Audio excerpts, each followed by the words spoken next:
శ్రీకాకుళం జిల్లా Palasa railway station పరిధిలో ఉత్తరప్రదేశ్ రాష్ట్రానికి చెందిన గంజాయి ముఠాను కాశీబుగ్గ పోలీసులు పట్టుకున్నారు.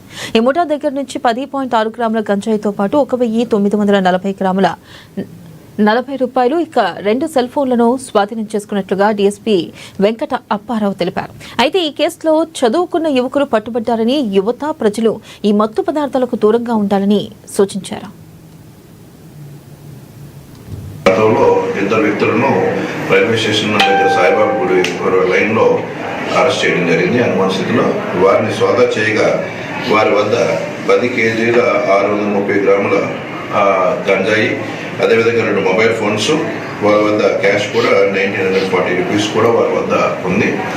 వారి పొజిషన్ ఉన్న గంజాయి గురించి విచారణ చేయగా వారిద్దరూ కూడా పేర్లు రోహిత్ అనే ఒక వ్యక్తి, అదేవిధంగా నూరుద్దీన్ అనే ఒక వ్యక్తి, ఇద్దరు కూడా యూపీ స్టేట్కి చెందిన వ్యక్తులు.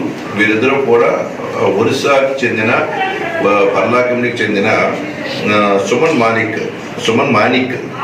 సుమన్ మానిక్ అనే వ్యక్తి వద్దకి వచ్చి గంజాయి తీసుకొని ఆ గంజాయిని విశాఖపట్నం తీసుకుని కేరళకి చెందిన